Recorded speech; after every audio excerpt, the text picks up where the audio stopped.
It's time to rock and roll!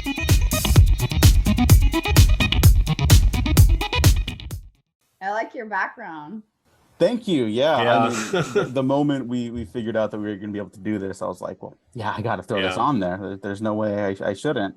Yeah. Hello. Good morning, everyone. Welcome back to another episode of the Waffle Press Movie Podcast. We're not doing a regular episode today. We're doing a very special interview with a very special guest. My co-host Universa is also here, and I'm going to give him credit for setting this up. So thank you, Gene. And thank you, Kyra Gardner, for joining us, director of the Living with Chucky documentary.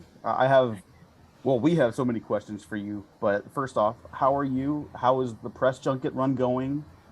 It's good. It's overwhelming in a positive way. It's weird when, like, I originally thought nobody was going to be able to watch this movie because of just all the crazy legal hoops and obstacles for me to jump through. And like be sitting here and be doing a press junket, it's crazy. Yeah. So you've obviously literally been living with Chucky, hence the documentary. Many people might not know this, but you also did a version of this as your thesis film, I believe, in college. It was not my thesis, but it was a short film that. No, that's okay. I was 19 when I did this short film of this. So it was my second year in college. Okay. Did you have the idea to turn it into a feature when you first started working on that? Or was it like just like a project for school and then it like stuck around with you?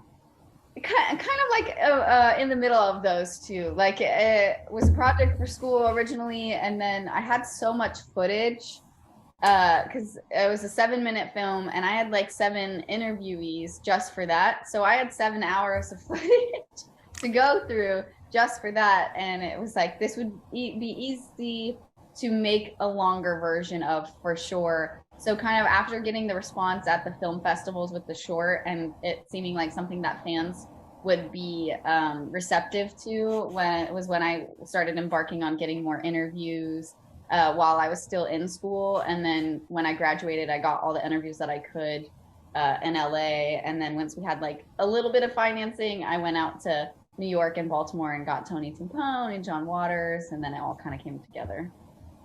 Yeah, no, it comes together so well in the documentary. I really enjoyed it. Yeah, well, thank you. Yeah. I just had a question, just kind of watching it. Can you talk a little bit about the opening credits? Those were like really neat. Really enjoyed like how it was animated and everything. Yeah. That's so funny. Yay. This artist that is from Mexico, Lucas David, he, if you don't follow him, you should. Jennifer Tilly has reposted his work. And I think I saw her post something of his work, a drawing of her. And I thought it was really cool. That's kind of the world that I would live in if I could draw.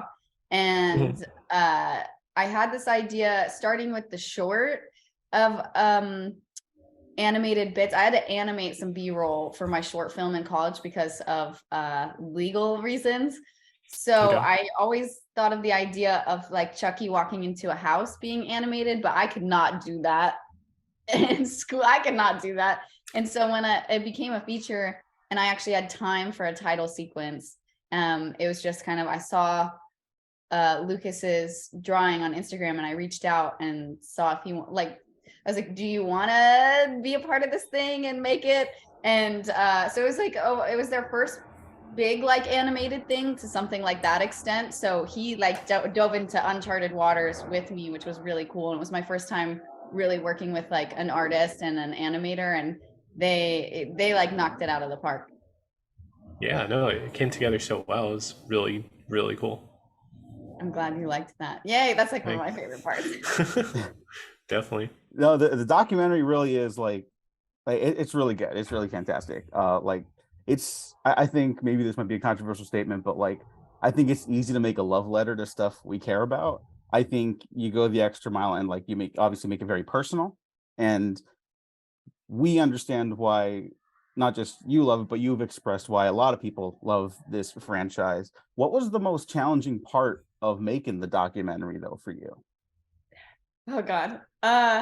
Editing it, and also the legal matter of it all, because that's not little IP to have to clear, it was, I also got the runaround from some unions and some fees that I would have to pay, which wasn't actually the case. And I could get things waived. And this was my first, really, this is my first feature, but also my first big project really out of film school. So there were just so many things I didn't know, or know to ask, or know that I could have a loophole around. So it was really just time consuming and trying to figure all of those things out. And also the editing process was insane. I didn't have an assistant editor or anything like that. I have 14 hours of footage that I had to transcribe, and I transcribed every interview by hand. I didn't know there's a website that can do that for you. Wow. That's crazy. So, yeah, editing is tough, and I opted out of editing a thesis my senior year of college, because I was like, I don't like editing. And then I was just like, well, I guess I'm gonna have to do this because it will save me money. I can edit it on my own time, and I don't have to pay anybody other than paying my sanity forward. And so that was really challenging. It was how do I hit all the topics? It was really hard. We got to talk about the films first in order to talk about how we feel about them. And we got to talk about the CGI versus practical. We have to talk about the budget cuts. I want to talk about the budget cuts. And then we have to talk about the family part of it. It was just so many topics to cover in a short span of time. No, you did a great job. Really, it seems like a lot to encompass. And I could recommend this to people who maybe aren't that familiar with the Child's Play Chucky franchise. I will make them familiar because I'm also an obsessive, but it's like a gateway to oh, this is why people love this, Right. Yeah. Just kind of going off of that, can you talk a little bit about for the movie, it was really cool that you included some of the interviews. They're talking about some of the LGBTQ themes in the films in Child's Play, because it's kind of ahead of its time, and just in terms of representation and everything. Yeah, I think you can't really talk about Chucky without talking about the LGBTQ community. It's interesting. I think one person, a lot of people were and it's interesting that she dives into this. It's but you can't not dive into it. You're bypassing such a huge part of it, especially now with the TV series, and just how much more progressive it has gotten, even from 2004. But yeah, it was definitely ahead of its time back then. But yeah, and I didn't even realize that it really started with Bride, if you think about it, with Jennifer Tilly being in Bound, which makes sense, but I wasn't even thinking about it. And it would feel weird to not cover it, especially for Dawn, who has never shied away for embracing that part of the franchise, even when it was not met well at certain points in history. So it was a big, also Glenda was in Seed, and that's the one that my dad first started on. So it's just we can't, it's almost I feel a kinship to Glenn as well. We gotta talk about Glenn and Glenda. Yeah. They're too cute. So yeah, and John Waters being involved, just everything's gay. It's all gay, and you got to talk about it. Yeah, and it rules. And I think that's why Seed of Chucky's kind of it's had this elongated life. I think maybe that was more divisive when it came out, and now everyone's no, this rules because of literally all this stuff we just mentioned. Yeah. Now we got Gigi, who is the cutest little chicken nugget of a doll. Yes. Oh my god. Yes. And Lachlan Watson, who plays the human versions, they're amazing. I just worked with them. I got to meet Lachlan for the first time in December. I worked with them on a music video, and they're amazing. And it's just wow, it's such a supportive and inclusive franchise that I can't say the same about other horror franchises. I know that they've I know there's one of the Nightmare on Elm Streets that is, I can't remember if it's the second or the fourth. The second one, yeah. It's yeah. Pretty, yeah, I love that one. Exactly. But this is been continued on, which is so cool. Yeah. Yeah, and I'm obviously a big fan of the show too. So when that stuff comes back around, that was super exciting. But were there any documentaries you were inspired by while making this too? Yeah, oddly enough, not any horror documentaries. Also, I'm not going to lie, whichever one was 6 hours, I didn't watch. I don't know if that's the Freddy or the Jason documentary, but just my attention span I couldn't finish it. But so that was my goal, to not make it 6 hours. It could have easily been 6 hours. But there was this documentary that I watched in film school called Stories We Tell. And that was the first documentary that I saw where the filmmaker was involved in the story and in the process. And to me, as somebody who wasn't drawn to documentaries right away as a viewer, that kept my interest the entire time. And I came out of that class being like, oh my God, this is the best thing I've ever seen. So that really inspired me to kind of make something that was personal to myself and kind of be involved in it in a way. Not that I was like, I want to be in front of the camera, just I think it's always interesting when you can see exactly the behind the scenes, but in real time. Yeah, it makes it more personal and everything, you know? Yeah. Yeah. It's kind of winding up winding up here. Do you have a favorite Chucky death in the films? Yeah. That's a good question. There's so many. I don't really.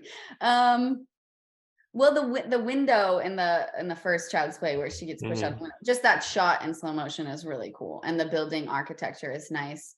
I'm trying to work my way backwards. Colt, Purse, Adam gets a drill through the head, I guess, which is pretty cool. The yardstick death is fun because we don't actually see it. And you're like, how the heck could you kill somebody just with the yardstick? But Chucky manages to. He finds a way. Yeah, he finds a way. Maybe I'm oddly biased, and I like my dad's death because it's over the top. It's like a champagne bottle of a head coming off.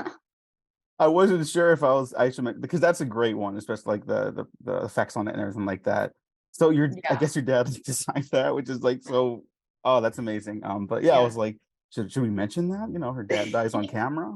Yeah, it's a highlight of the franchise, but we don't, in a loving way. In a loving way, yeah. Yeah, that's the thing about horror. It's oh yeah, it's so violent and there's so much blood. Everyone should watch it. It's fun for the whole family. Yes, it's so fun. Take your kids. Kids. We don't want to keep you here forever. You've got lots of other people to talk to, so we should just wind down a little bit more and ask, what's next for you coming up next? Or can you talk about it? I shot and directed a making of the Foo Fighters movie Studio 666 that came out around this time last year.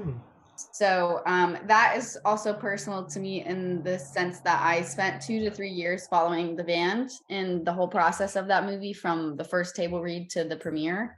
So that footage exists, but it's a little interesting now with a studio now having ownership and things like that. So I hope that comes to a fruition of being put together into a documentary for people to see, because that was an incredibly fun movie to be on and work with the Foo Fighters on. And then aside from that, I'm getting back into narrative filmmaking finally. Yay. So nice. Short films, and then hopefully my first narrative feature shortly after.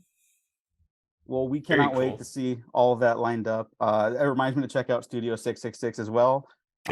Best of luck to you on all your endeavors. Everyone, you can watch Living with Chucky on all VOD platforms, Amazon, Apple, Google Play, Vudu, coming to SCREAMBOX as well. Gene, any final thoughts, words for our guests? Oh, yeah. We just want to wish you good luck at the Fangoria Chainsaw Awards. Do you know when they are? I have no idea. I'd have to look again. I have no idea. I have Fangoria in my mug right here. Oh, that's so cool. Yes. Yay. Yeah. It's crazy to have been nominated. It's just crazy. I have all my dad's Fangoria magazines that he was in from the 80s because my grandma saved them. And so anytime Fangoria even talks to me, I'm like, oh my God. Yeah. So thank you. It's crazy to have been nominated, and I hope whenever it is. Yeah, of course. That it does well. Yeah. Now, best of luck to you. Can't wait to see what you got stored for us later. Thank you. Thank you so much for having me. Thank you. And thank you for your time. Bye-bye.